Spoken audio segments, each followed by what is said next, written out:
النکاح من سنتی فمن رغب عن سنتی فلیس منی وقال النبی صلی اللہ تعالی علیہ وسلم من لم يرحم صغیرنا ومن لم يوقر کبیرنا فلیس منا وقال النبی صلی اللہ تعالی علیہ وسلم من احیا سنتی عند فساد امتی فلہ اجر 100 شہید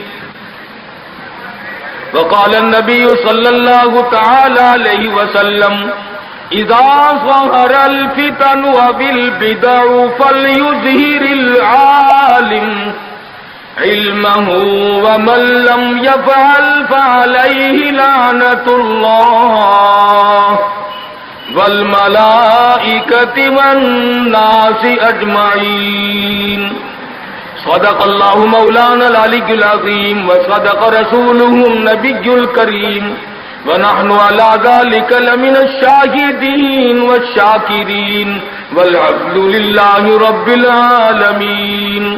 درود شریف.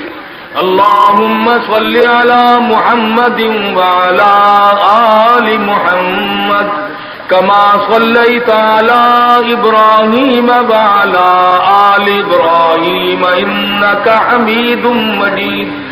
اللهم بارك على محمد وعلى آل محمد كما باركت على إبراهيم وعلى آل إبراهيم إنك حميد مجيد.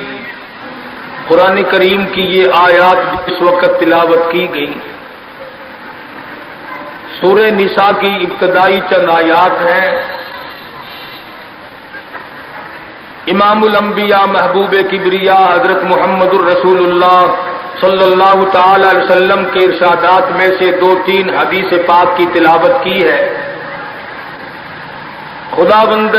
خداوند کریم اپنے فضل و کرم سے اس آیت کی تشریح اور حدیث پاک کا مفہوم سمجھانے کی توفیق عطا فرمائے.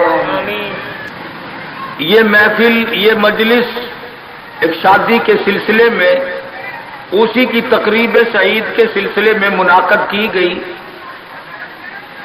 بہت اچھی بات ہے کہ اللہ اور اس کے رسول صلی اللہ علیہ وسلم کے ذکر خیر سے کسی شادی کی ابتدا کی جائے. اگر ہر آدمی یوں کرنے کی کوشش کرے تو لوگوں کے دماغ درست ہو جائیں گے، مگر وقت لگے گا. لوگ گانے بجانے کے عادی ہو گئے، فسق و فجور کی زندگی میں اپنے آپ کو محو رکھنے کے عادی بن گئے. نام کے مسلمان رہ گئے، کام کے مسلمان قبروں میں چلے گئے. آج مردوں کو بھی عورتوں کو بھی تعجب ہوتا ہے. اس نے کہا بھائی آج یہاں کیا بات ہے کہ جی شادی ہوگی، کہ یہ تو جلسہ ہے. شادی میں تو کسی فلمی ایکٹرس کا ناچ گانا بجانا ہونا چاہیے، اور تمہارے یہاں کراچی میں تو فلمیں دکھانی شروع کر دی. ساری دھن دولت کی بات ہے اور کچھ نہیں. ہماری اگر بات آج نہیں سنتے تو وقت آئے گا کہ یاد کرو گے. اس لیے کہتا کہ رنگ لائے گی ہماری فاقہ مستی ایک دن، رنگ لائے گی ہماری فاقہ مستی ایک دن، مٹ جائے گی اے ستم گر تیری ہستی ایک دن. بڑوں بڑوں کو ہم نے سیدھا ہوتے دیکھا. جب مصیبت کا چکر پڑتا ہے، جب پریشانیوں کا ازدحام آدمی کے اوپر ہوتا ہے، ہوش نہیں آتا، پھر آدمی مسجد کا رخ کرتا ہے، لمبی لمبی دعائیں مانگتا ہے.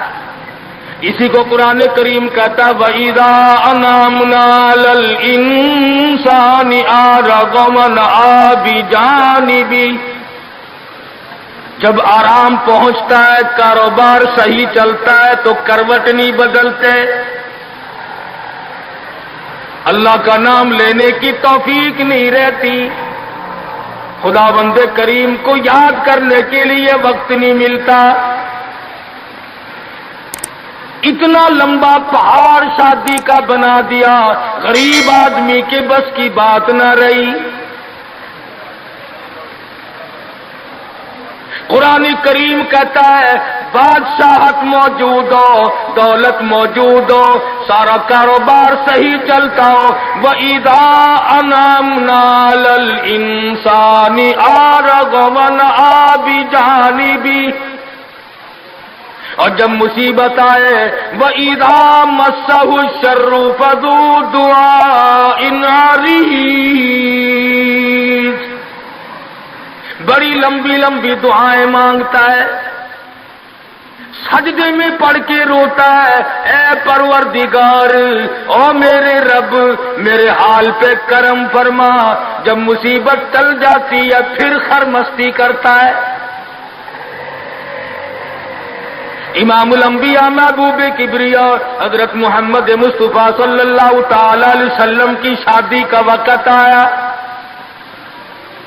آپ بالکل نادار ہیں، مفلس ہیں، غریب ہیں۔ ایک عورت نے آ کر آپ سے بات کی کہ آپ کی شادی کر دی جائے۔ قربان جاؤں، ارشاد فرمایا میری شادی ہوگی کیسے؟ گھر نہیں، در نہیں، زر نہیں، پر نہیں، میرے پاس تو ساز و سامان نہیں۔ وہ کہنے لگی ایسی عورت سے اگر نکاح ہو جائے جس کے پاس دولت بھی ہو، سب کچھ موجود ہو، ارشاد فرمایا میں کس طرح سے کروں؟ وہ مجھ سے بھی تو مطالبہ کرے گی۔ صاحب کہنے لگی سیدہ خدیجہ رضی اللہ تعالیٰ عنہا، جس کو مکے کے بڑے بڑے چودھریوں نے پیغام دیے تھے، نکاح کے لیے آئے تھے، بڑے بڑے لوگوں نے پیغام دیے، دولت مند آئے، چودھری آئے، مکے کے رئیس آئے، بڑے بڑے قریش آئے، لیکن خدیجہ کہنے لگی او لوگوں تمہیں کیا معلوم ہے، میں نے ملازم رکھ کے دیکھ لیا، میں نے کاروبار کرا کے دیکھ لیا، خدا کی قسم میں چوبارے پہ کھڑی تھی، جب حضور اکرم صلی اللہ علیہ وسلم چلنے لگے میرا سامان لے کر، میری آنکھوں نے دیکھا بادل نے چھاؤ کر لی تھی۔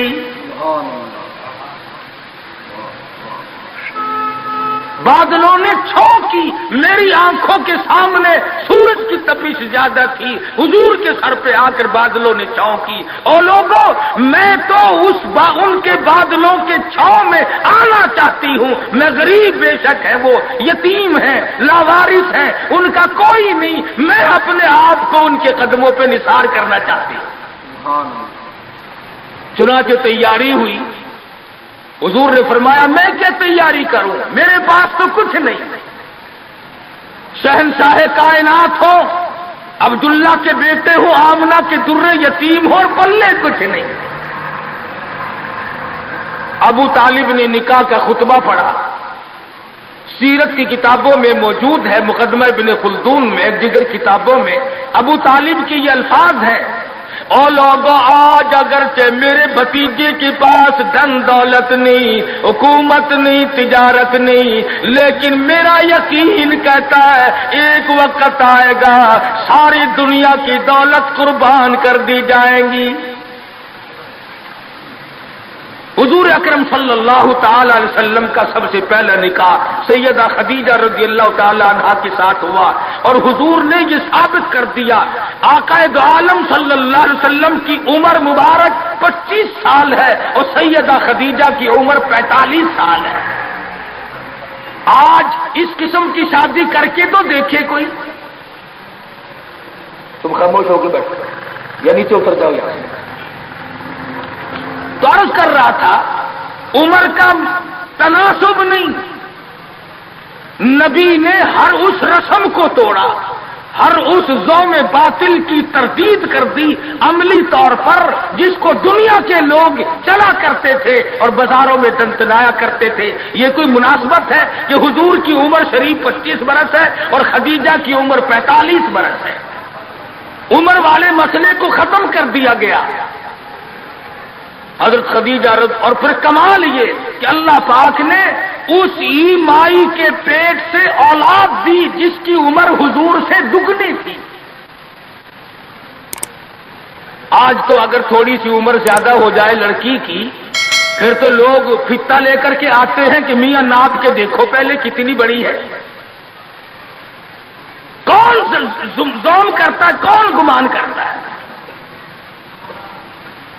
پچھلے سال میرے پاس ایک آدمی آیا اور کہنے لگا قاری صاحب ایک دعا کر دے۔ میں نے کہا کی کہ پہلے تو لڑکی کا رشتہ مانگنے کے لیے کافی لوگ آتے تھے، ہمیں ہوش نہ آیا، اب عمر کچھ زیادہ ہو گئی، اب کوئی مانگتا ہی نہیں۔ میں نے کہا دریا چناب میں دھکا دے دو، اب لے گا کوئی نہیں۔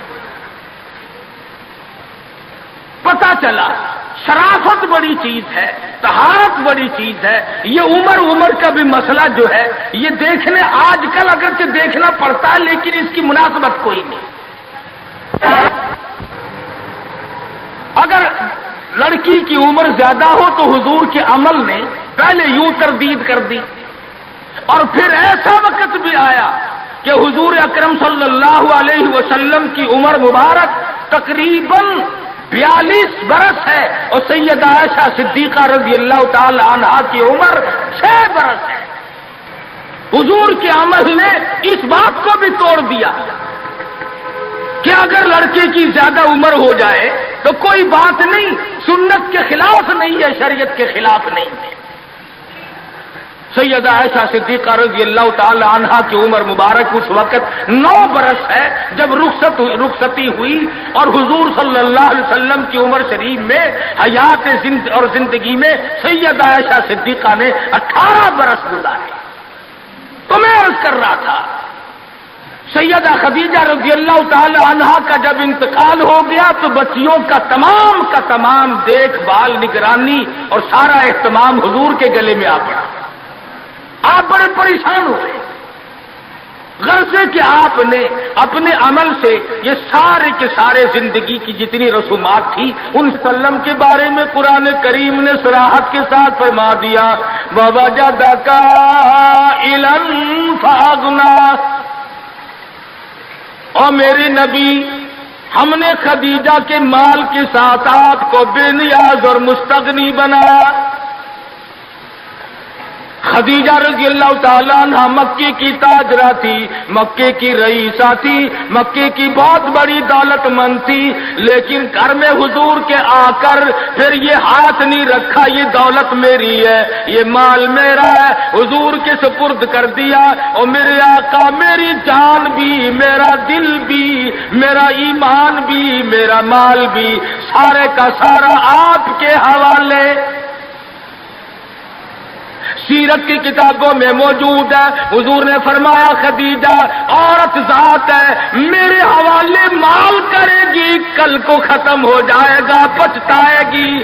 عرض کرنے لگی میرے آقا آپ چاہے ایک دن میں ختم کر دیں میں اوف نہ کروں گی۔ چنانچہ دوسرے ہی دن حضور اکرم صلی اللہ علیہ وسلم نے محض چند دنوں میں جتنی خدیجہ کی دولت تھی ساری مکے کے غریبوں میں تقسیم فرما دی۔ آج کل تو لڑکی جو کپڑا جو جہیز لے کر آئے، ایک ایک چیز پہ اصل تو گھر والے انشاءاللہ نام لکھ کر بھیجتے ہیں، پہلے سے ہی ہر چیز پہ نام لکھا ہوا ہوتا ہے، اور نام نہ بھی لکھا ہو اس کی نظروں میں ہے، مجال ہے کوئی اگلے گھر کا آدمی اس کی لائی ہوئی چیز کو ہاتھ تو لگا کے دیکھے، میاں تم کون ہوتے ہو میں لائی ہوں۔ سیدہ خدیجہ کے عمل نے اس بات کی بھی تردید کر دی کہ جب تم شادی ہو کر کے آ گئی ہو تو تم بھی اور تمہارا مال بھی سب اس کے سپرد ہے۔ حضور صلی اللہ علیہ وسلم نے اپنی 11 شادیاں فرمائی اور 4 بیٹیوں کی شادیاں فرمائی۔ سیدہ رقیہ رضی اللہ تعالیٰ عنہ کی شادی عثمان ذی النورین رضی اللہ تعالیٰ عنہ کے ساتھ فرما دی۔ دونوں کے دونوں میاں بیوی ایک جگہ بیٹھے تھے، حضور تشریف لے آئے، فرمانے لگے رب اکبر کی قسم میں نے ساری زندگی میں اتنا حسین جوڑا نہیں دیکھا۔ اور حضرت رقیہ رضی اللہ تعالیٰ عنہ نے حضرت عثمان کے ساتھ لگ کر حبشے کی ہجرت فرمائی، پھر مدینہ منورہ کی ہجرت فرمائی۔ اس لیے قرآن کریم نے فرما دیا یا ایھا الناس اور انسانوں اور آدمیوں اور مردوں اے عورتوں اتقوا ربکم، ڈرو اپنے پروردگار سے۔ کس معاملے میں ڈریں، کن حالات میں ڈریں، کیا کرتے ہوئے ڈریں؟ ربکم الذی خلقکم من نفس واحدۃ وخلق منها زوجها وبث منهما رجالا كثيرا ونساء۔ اے لوگوں ڈرو اس پروردگار سے، تمہیں ایک آدمی سے اور ایک عورت سے پیدا کیا گیا، یعنی آدم علیہ السلام سے اور حضرت حوا سے تمہیں پیدا فرمایا پروردگار عالم نے۔ اس لیے قرآن کریم کا مطلب کیا ہے، مقصد کیا ہے، منشا کیا ہے یوں ڈرانے سے، کس لیے ڈرا رہے ہیں؟ خداوند عالم فرماتے ہیں اگر تو امیر آدمی ہے، لڑکی غریبوں کی ہے تو مجھ سے ڈر جا۔ یہ عیب نہ بنا کہ لڑکی غریب کی ہے میں امیر ہوں، کیوں؟ میں وہ بے نیاز ہوں، شام کو سوئے لکھا پتی، صبح کو اٹھے تو ٹکڑوں کا محتاج۔ میں ایسا بھی کر دیتا ہوں، شام کو سوئے بادشاہ، صبح کو اٹھے تو جیل کی کوٹڑی میں پڑا۔ میں ایسا بھی کر دیتا ہوں کہ کروڑوں کا مالک ہے، اگر موت آ گئی تو کفن چندے کا پڑ رہا ہے۔ فرمایا لڑکی والوں کو یہ حق نہیں کہ وہ لڑکے کے بارے میں یہ کہیں کہ یہ تو غریب ہے، ہم اس کو کیسے دیں۔ آؤ پھر قرآن کریم سے پوچھ لیں، ہم مسلمان ہیں، ہمارا قرآن پہ ایمان ہے، محمد عربی صلی اللہ علیہ وسلم کے فرمان پہ ہم سب کا ایمان ہے۔ آؤ قرآن سے پوچھیں کہ لڑکا لڑکی کی جب شادی کرنے کی نوبت آئے تو کیا دیکھنا چاہیے، کیا ڈھونڈنا چاہیے، کیا تلاش کرنا چاہیے؟ قرآن کریم سے ہم نے پوچھا کیا بنگلہ دیکھے؟ فرمایا نہیں۔ آج بنگلے والا کل کو قبر میں ہو سکتا ہے، آج بنگلے والا کل کو فٹ پاتھ پہ سو کر کے وقت کاٹنے والا بن سکتا ہے۔ کوٹھی والا تلاش کریں؟ فرمایا نہیں۔ کوئی اونچی ملازمت والا، اونچی پوسٹ والا لڑکا تلاش کرے؟ فرمایا نہیں۔ زیادہ لکھا پڑھا دیکھیں؟ فرمایا نہیں نہیں۔ دھن دولت والا دیکھیں؟ نہیں۔ کاروبار والا تلاش کریں؟ فرمایا نہیں۔ لڑکی بھی اسی طرح سے مالدار کی تلاش کریں؟ فرمایا نہیں۔ دولت مندوں کی تلاش کریں؟ نہیں۔ پھر اے اللہ کے قرآن تو ہمیں بتا ہم کیا معلوم کریں، کیا دیکھیں، کیا سنبھالیں، کس چیز کی تلاش کریں؟ فرمایا وَلَا تَنكِحُوا الْمُشْرِكَاتِ حَتَّى يُؤْمِنْ۔ نعرہ تکبیر! فرمایا لوگوں اگر مجھ خدا سے پوچھتے ہو، میرے قرآن سے پوچھتے ہو، میرے نبی سے پوچھتے ہو تو میں تو تمہیں ایک پہچان بتاؤں گا، ایک واقعہ بتاؤں گا، ایک نظریہ بتاؤں گا، ایک کیفیت بتاؤں گا۔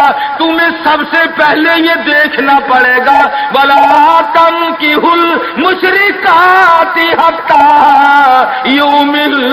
اگر لڑکی مشرکہ ہے، شرک کرتی ہے، شرک کرتی ہے، الہ العالمین شرک تو کرتی ہے مگر مالدار بڑی ہے۔ اے پروردگار عالم شرک تو کرتی ہے لیکن خوبصورت بڑی ہے۔ فرمایا وَلَأَمَةٌ مُؤْمِنَةٌ خَيْرٌ مِّن مُّشْرِكَةٍ وَلَوْ أَعْجَبَتْكُمْ۔ قرآن خود کہتا ہے مشرکہ لڑکی چاہے تمہیں مالدار نظر آئے، چاہے تمہیں خوبصورت لگے، أَعْجَبَتْكُمْ قرآن کے الفاظ ہیں، تمہیں عجیب معلوم ہوتی ہو، تمہیں اس کے انداز، اس کی چال، اس کی ڈھال، اس کی رفتار، اس کا سونا چاندی تمہیں بہت بڑی چیز دکھائی دیتی ہو۔ فرمایا اسی طرح سے لڑکے کا وَلَا تُنكِحُوا الْمُشْرِكَاتِ حَتَّى يُؤْمِنُوا۔ وَلَعَبْدٌ مُؤْمِنٌ خَيْرٌ مِّن مُّشْرِكٍ وَلَوْ أَعْجَبَكُمْ۔ الہ العالمین، لڑکا شرک تو کرتا ہے مگر مالدار بڑا ہے، لڑکا شرک میں تو ڈوبا ہوا ہے مگر خوبصورت بڑا ہے۔ قرآن کا اعلان سنو، پیغام سنو، فرمایا شرک سے بچنا، سب سے پہلے لڑکے لڑکی کا عقیدہ دیکھنا، اگر عقیدہ صحیح ہوگا تو بات بنے گی، اگر غلط عقیدے کی لڑکی آ گئی خاندان کا بیڑا غرق کر دے گی۔ حافظ جمال صاحب بولی شاہ قلندر رحمت اللہ علیہ پانی پت میں مزار ہے، میں اب ہندوستان گیا تھا تو اب بھی حاضری دینے گیا تھا۔ ہم اولیاء کرام کو بڑا مانتے ہیں، میں بولی شاہ قلندر رحمت اللہ علیہ کے مزار پہ گیا اور رات وہیں ٹھہرا۔ مولانا حالی پانی پتی کی خبر بھی وہی اور بولی شاہ قلندر کا مزار بھی وہی۔ تو لکھا ہے کہ جس وقت بولی شاہ قلندر رحمت اللہ علیہ پیدا ہوئے تو بڑے روئے، بہت روتے تھے۔ تو ایک بزرگ آئے جنہوں نے ان کے والد کو مبارکباد دی کہ بچے کی مبارک ہو۔ انہوں نے کہا حضرت مبارک تو آپ دے رہے ہیں مگر بچہ جس دن سے پیدا ہوا اتنا رو رہا ہے کہ ناک میں دم کر دیا۔ فرمایا میرے پاس تو لاؤ ذرا، لے آئے۔ اللہ والے نے ذرا سا اس کان کو منہ لگایا اور ذرا سا اس کان کو منہ لگایا، بچہ خاموش ہو گیا۔ واپس جانے لگے۔ شاہ فخر الدین رحمہ اللہ اولیاء کرام میں سے ہیں، بزرگان دین میں سے ہیں۔ شاہ بہاء الحق زکریا ملتانی رحمت اللہ علیہ کے داماد ہیں۔ جو لڑکی یہاں رہتے رہتے فوت ہو گئی تھی تو شاہ فخر الدین نے کہا حضرت بتاؤ، فرمایا تمہیں معلوم نہیں بولی شاہ قلندر کی والدہ اماں قرآن کریم کی حافظ ہے اور قرآن سے اتنا عشق ہے، اتنا لگاؤ ہے، اتنا سوز و گداز ہے، اتنی محبت ہے کہ ایک ختم قرآن کا روزانہ پڑھتی تھی۔ بچے کو پیٹ میں لے کر ایک ختم قرآن روزانہ کا پڑھتی تھی۔ تو بچے کی روح کا اور قرآن مجید کا اتنا گہرا تعلق ہو گیا۔ اب چونکہ اماں زچگی میں آ گئی، چھلے میں پڑ گئی، اس لیے قرآن نہیں پڑھتی۔ ارے آدھی کی عادت ٹوٹی، ناشی کا نشہ ٹوٹا، روئے نہ تو کیا کرے۔ میں نے اس بچے کے کان میں ایک آیت اس میں پڑھی، ایک آیت اس طرف پڑھی، بچے کی روح کی غذا مل گئی، خاموش ہو گیا۔ فرض یہ کر رہا تھا کہ یہ سارے کے سارے معاملات قرآن کریم کا اعلان ہے، عقیدہ دیکھو، نظریات معلوم کرو۔ اگر غلط عقیدہ گھر میں آ گیا تو بات بگڑے گی، وہ اپنے ساتھ ساتھ اوروں کو بھی لے بیٹھے گی۔ اور علماء کرام نے لکھا، تجربے سے بھی یہ ثابت ہوا کہ عورت کی جو گود ہے، عورت کی جو گود ہے یہ پرائمری سکول بھی ہے، یہ مڈل سکول بھی ہے، یہ میٹرک سکول بھی ہے، یہ کالج بھی ہے، یہ وہ یونیورسٹی ہے جس سے نبی بے نیاز نہیں، ولی بے نیاز نہیں، کتب اور ابدال بے نیاز نہیں۔ اس کالج میں ہر بچہ پڑھتا ہے، ماں کی گود میں لازمی پلتا ہے۔ اور لوگوں اس کالج کو سنبھالو، اس پرائمری سکول کے استاد کو سنبھالو، اس کالج کے پروفیسر کو سنبھالو، اور وہ ہے بچے کی اماں۔ ہمارے یہاں بالخصوص عورتوں کی تعلیم کا، دینی تعلیم کا کوئی انتظام نہیں کرتے۔ بچپن میں چھوٹی چھوٹی بچیاں مسجد میں وقت بے وقت گئیں اور قرآن کریم پہ انگلی پھیر لی، مٹھائی تقسیم ہو گئی کہ آج پروین کا قرآن ختم ہو گیا۔ نہ اسے عقیدے کا پتہ، نہ اسے نظریے کا پتہ، نہ اسے یہ معلوم کہ میں مسلمان ہوں اور مجھ پہ کن چیزوں کا فرض منصبی جو ہے وہ لاگو ہوتا ہے۔ لعلہم یتذکرون، میرا کام ہے تمہیں قرآن کی آیتیں کھول کھول کے سمجھا دینا۔ اب عقل پکڑو یا مت مار لو، وہ تمہاری مرضی۔ تو فرمایا اتقوا ربکم الذی خلقکم من نفس واحدہ، او لوگوں غرور نہ کرو، تکبر نہ کرو، یوں نہ کہو میرا لڑکا خوبصورت نہیں، ہماری لڑکی بڑی خوبصورت ہے، بہت ممکن ہے شام کو سوئے حسن والی صبح کو اٹھے تو آنکھوں سے جواب مل جائے۔ اس لیے کالے گورے کی بات کو لانا یہ بھی خدا کی خود پہ اعتراض ہے، اور مالدار غیر مالدار کی بات کرنا یہ بھی خدا بند عالم کے اعتراض پہ، ذات پہ اعتراض ہوگا۔ فرمایا الذی خلقکم من نفس واحدۃ وخلق منها زوجها وبث منهما رجالا کثیرا ونساء۔ ایک آدم کی اولاد، ایک حوا کی اولاد، کسی کو کسی طرح کا فخر کرنے کی اجازت نہیں، کسی کو کسی طرح کا غرور کرنے کی اجازت نہیں، کسی کو کسی پر فوقیت جتانے کی اجازت نہیں۔ ہاں فرمایا ان اکرمکم عند اللہ اتقاکم ان اللہ علیم خبیر۔ تقوی، پرہیزگاری، عند اللہ اتقاکم ان اللہ علیم خبیر۔ تقوی، پرہیزگاری، اللہ اللہ کرنا، اللہ کی حضور میں زیادہ سجدے کرنا، یہ ایک عظمت ایسی ہے جو آدمی کو اونچا کر دیتی ہے۔ علماء کرام نے لکھا ہے مکہ معظمہ میں اللہ پاک مسلمان کو زیارت نصیب فرمائے بیت اللہ شریف کی، آمین بھی نہ کہیو، عقید میں آمین بھی مہنگی ہو گئی ماشاءاللہ، اور ساری چیزیں تو مہنگی تھی، کراچی والوں تمہارے یہاں آمین بھی مہنگی ہو گئی، کیا کہنے تمہاری سہولیتوں کے۔ مکہ مکرمہ میں ایک شخص ایک باندی کا ہاتھ پکڑے ہوئے ہے اور وہ کہنے لگا میں اس کو 20 اشرفیوں میں بیچتا ہوں۔ ایک بزرگ تھے بغداد کے رہنے والے، انہوں نے آپ کی اتنی کم قیمت کیوں بتا رہا ہے؟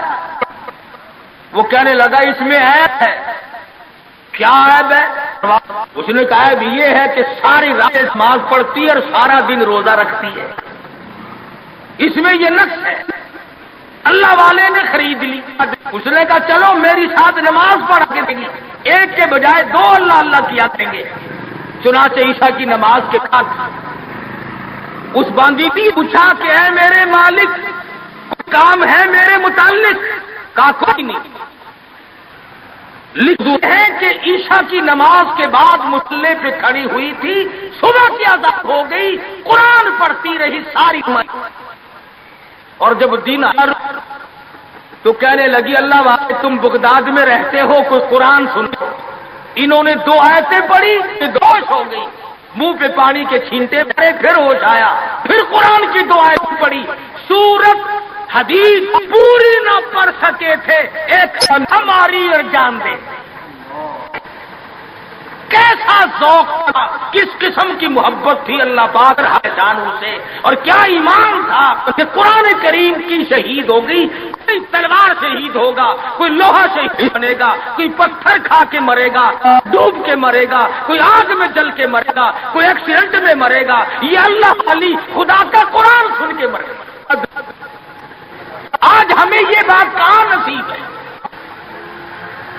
حضور اکرم کہو صلی اللہ علیہ وسلم نے صحابہ کرام کو نکاح کی سنتوں کی تعلیم دی۔ ہمارے یہاں تو اتنا بکھیڑا بنا دیا کہ اب سنتوں کی تاریخوں کو کوئی پوچھتا ہی نہیں۔ حالانکہ خدا مند عالم روزہ اپنی قدرت کے تماشے دکھاتے ہیں۔ ابھی ہفتہ نہیں ہوا، ایک بس فیصلہ آباد سے بارات لے کر کے چلی، اور ایک بس لاہور سے بارات لے کر کے چلی۔ شیخو پورے کے قریب تصادم ہوا، 9 آدمی ایک طرف سے، 7 آدمی ایک طرف سے، 3 آدمی موقع پہ مر گئے۔ دلہا بھی، دلہے باپ بھی، ماں بھی، بھائی بھی، سارا خاندان ختم ہو گیا۔ کیا پروگرام لے کر کے چلے ہوں گے، کیا ارادے لے کر کے چلے ہوں گے کہ یہ خوشی منائیں گے۔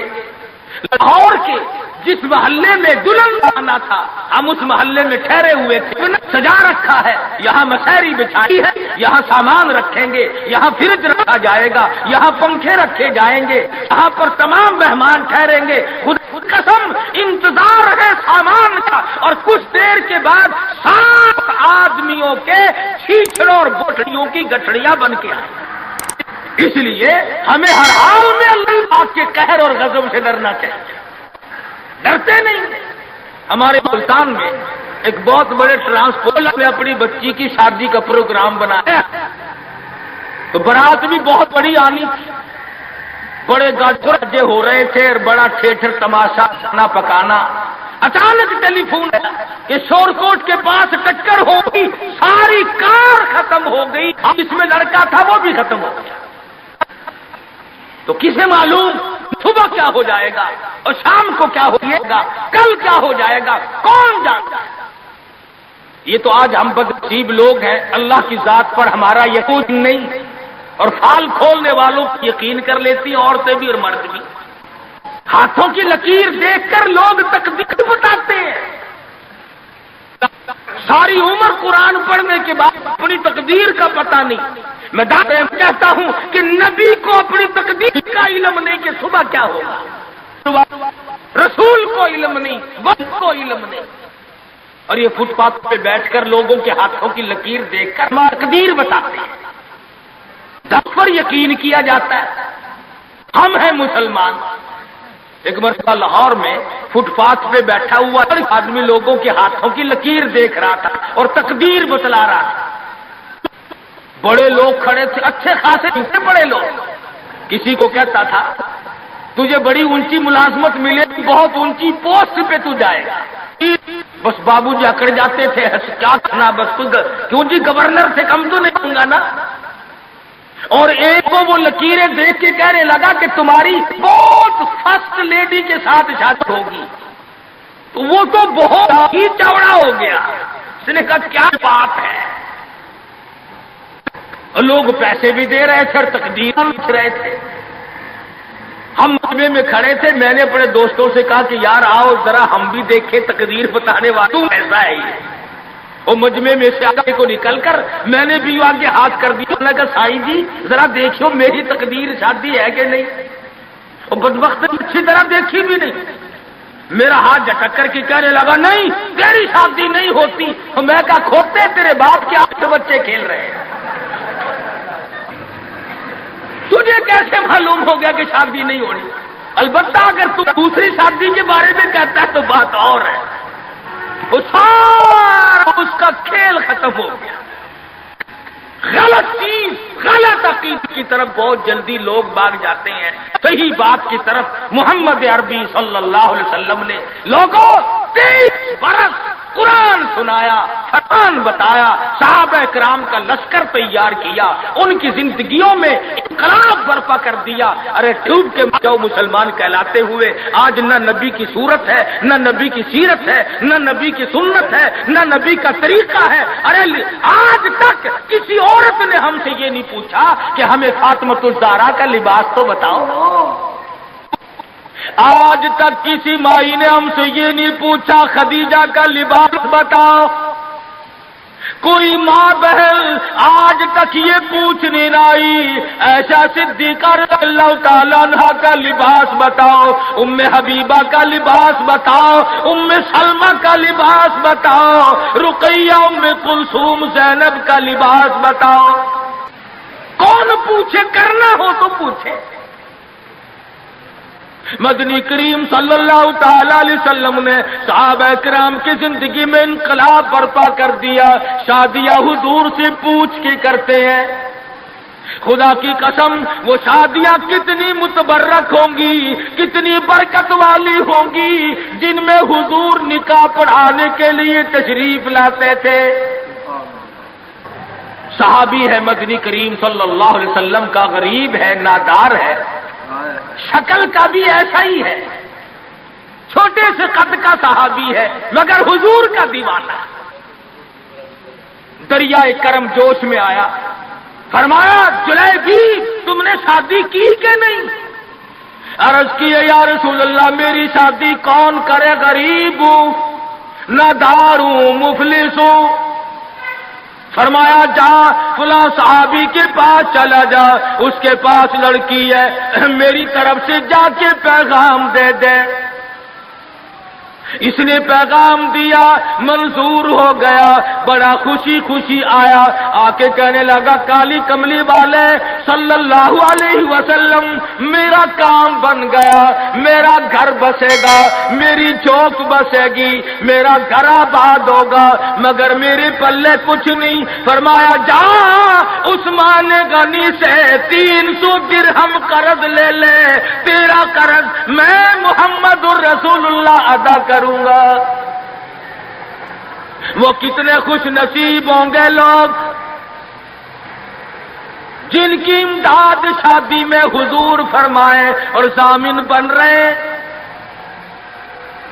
عثمان غنی کی خدمت میں گئے رضی اللہ تعالی عنہ کہ مجھے حضور نے بھیجا ہے، 300 درہم قرض دے دے، حضور نے مانگا ہے، حضور ضامن ہے صلی اللہ علیہ وسلم۔ 300 لے کر کے بازار گیا، کچھ کپڑا خریدا، کچھ برتن لیے، کچھ ساز و سامان بنایا، جھوپڑی کی تیاری کی۔ اتنی دیر میں مدینے میں اعلان ہو گیا انفروا فی سبیل اللہ، اور مسلمانوں آؤ میدان میں، کفر نے اسلام کو للکارا ہے، تیار ہو جاؤ لڑائی کے لیے۔ کیسے ذہن بنا دیے تھے مدنی کریم صلی اللہ علیہ وسلم نے، تو ایسا ہو، اس لیے کہتا جفا جو ہوتی ہے عشق میں وہ جفا ہی نہیں، جفا جو ہوتی ہے عشق میں وہ جفا ہی نہیں، اور جو بے ستم ہو محبت اس میں کوئی مزہ ہی نہیں، جو کسی کے فرمان پہ مار کھائی جائے بڑی لذت آتی ہے۔ صحابی حضور کی خدمت میں نہیں جاتا اور میرے آقا جہاد میں جاؤں یا شادی کروں، آپ مجھے حکم دیں جو فرماؤ گے کروں گا، حضور کی خدمت میں نہیں جاتا، شادی کا پروگرام خود بخود ملتوی کر دیتا ہے۔ اسلام کی عظمت بڑی شے ہے، شادی کے مقابلے میں کوئی شے نہیں۔ زیور واپس کر دیے، کپڑا واپس کر دیا، برتن واپس کر دیے، گھوڑا تلوار لی، میدان جہاد میں سب سے آگے جا کے ٹکرا گیا اور زخم کھا کر شہید ہو رہا ہے۔ حضور میدان جہاد میں تشریف لائے، فرمایا میرا دیوانہ شادی میں مصروف ہوگا۔ کسی نے جواب دیا نہیں نہیں، فجرحت جرحن شدیدا، یا رسول اللہ ہمارے ماں باپ آپ پہ قربان ہو جائیں، وہ پیچھے نہیں، وہ تو 80 کے قریب زخم کھائے ہوئے نڈھال پڑا ہے،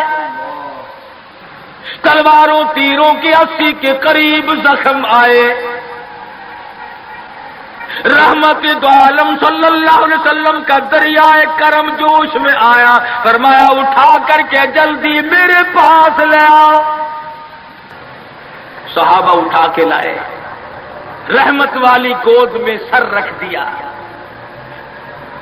اور لوگوں، کوئی اسپتال میں دم توڑے گا، کوئی ایکسیڈنٹ میں مرے گا، کوئی بیوی بچوں کے سامنے تڑپ تڑپ کے مرے گا۔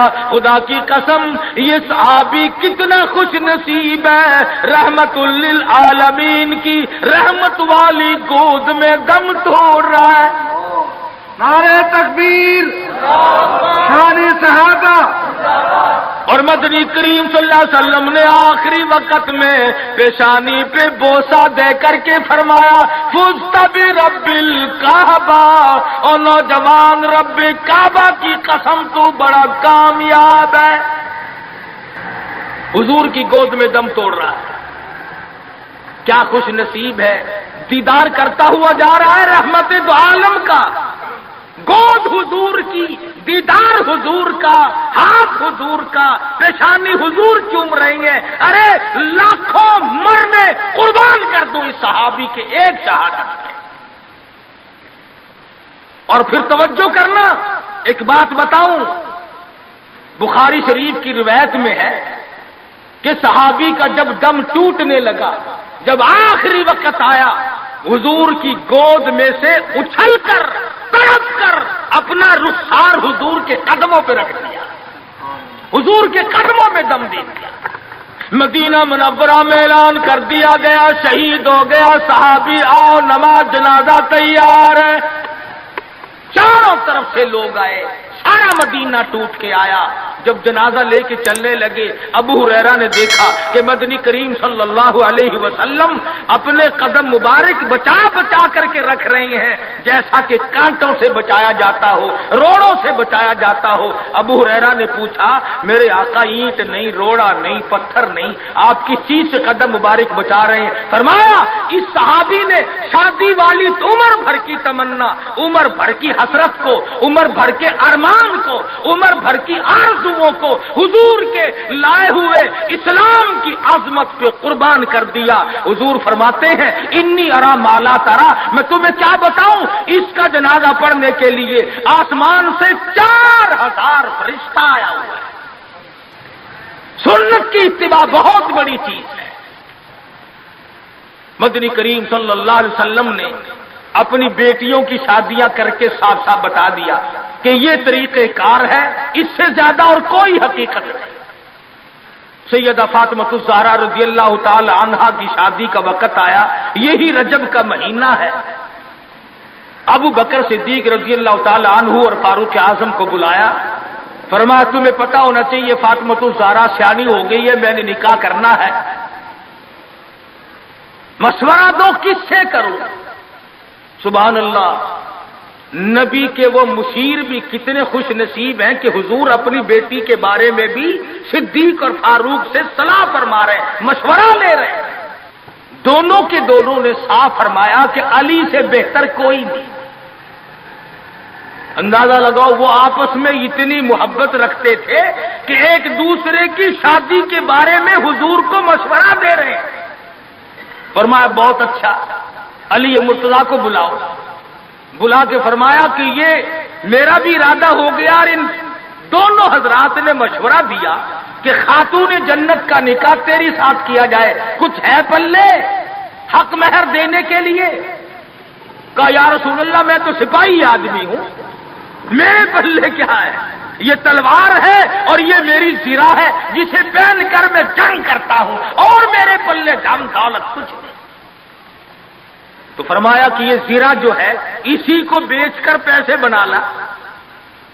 حضرت علی اٹھے، بیچنے کے لیے بازار جا رہے ہیں، راستے میں عثمان غنی ملے، فرمایا علی کہاں چلے؟ کہا میری یہاں شادی ہے، نکاح ہے، یہ زرہ بیچنے چلا ہوں، میں اپنی حق مہر دوں گا۔ فرمایا آجا سودا کریں گے۔ عثمان نے، علی مرتضیٰ نے سودا کیا، 400 درہم میں سودا ہو گیا۔ جب اٹھ کے چلنے لگے، حضرت عثمان نے زرہ بھی پیسے بھی حضرت علی کو واپس کر دیے اور فرمایا کہ خاتون جنت کی شادی ہو، خرچ عثمان کا ہو، میں بڑا راضی۔ حضرت عثمان غنی رضی اللہ تعالی عنہ سے پیسے لے کر حضرت علی حضور کی جب خدمت میں گئے تو فرمایا زرہ بھی لے آئے، پیسے بھی لے آئے؟ کہ ہاں۔ عثمان نے سب کچھ دے دیا۔ حضور صلی اللہ علیہ وسلم کے بے ساختہ ہاتھ اٹھ گئے، فرمایا عثمان تجھ پر خدا رحم کرے، تو نے ساری عمر میرا ہاتھ بٹایا۔ تو حضرت عثمان غنی سے حضور بڑے راضی تھے۔ ایک چکی خریدی گئی، ایک مشکیزہ خریدا گیا، اور حضور صلی اللہ علیہ وسلم نے سادگی کے ساتھ نکاح فرمایا اور رخصت کر دیا، اور خود حضور سر پہ ہاتھ پھیر کر رخصت فرمانے کے لیے تشریف لے گئے اور برکت کی دعا کر کے واپس آ گئے۔ بتانا یہ چاہتا تھا کہ شادیوں کو لمبی چوڑے پکھنڈ اور یہ جو بنانا ہے وہ ہم نے بنائے، یہ سارے کا سارا رسموں کا کنواں ہم نے کھودا ہے۔ مہینوں پہلے انتظامات، مہینے پہلے بعد کو انتظامات، پھر لینا دینا۔ آج کل ویسے بھی چیزیں نہیں ملتی، مار سر میں درد ہو جاتا ہے کہ چینی کیسے پیدا کرے، گھی کیسے پیدا کرے، کہاں سے لائے اور کیا کیا جائے۔ میں یہ کہتا ہوں کہ لوگوں سادگی پہ آ جاؤ، نبی کی سنت پہ آ جاؤ، نبی کی غلامی میں آ جاؤ، اللہ اور اس کے رسول کے فرمان پہ آ جاؤ، سارے مسئلے چٹکیوں میں حل ہو جائیں۔ انشاءاللہ کوئی تکلیف نہیں فکری کسی کو ہوگی بالخصوص شادی کے بارے میں. آج غریب آدمی سوچتا ہی رہ جاتا اور بنتا ہی کچھ نہیں. تو صحابہ کرام نے اپنی زندگیوں میں ایسی تبدیلی کی تھی. سیدنا سلمان فارسی نے حضرت طلحہ سے کہا کہ طلحہ فلاں صحابی کے پاس لڑکی ہے، میں نکاح کر لوں گا، میرا بھی گھر بس جائے گا، ذرا تو پیغام دے کے آ. حضرت طلحہ جب پیغام دینے گئے تو گھر والوں نے کہا کہ بھئی سلمان کو تو ہمارا پروگرام نہیں بنتا، البتہ اگر تو چاہے تو ہم ابھی نکاح کرتے ہیں. انہوں نے کہا چلو میرا ہی کر دو. وہ نکاح ہو گیا. 8 دن یا 15 دن یا مہینے کے بعد حضرت سلمان کی نظر پڑی. فرمایا طلحہ یار تیرے ذمے کام لگایا تھا، جواب نہیں دیا. حضرت طلحہ نے گردن جھکا دی.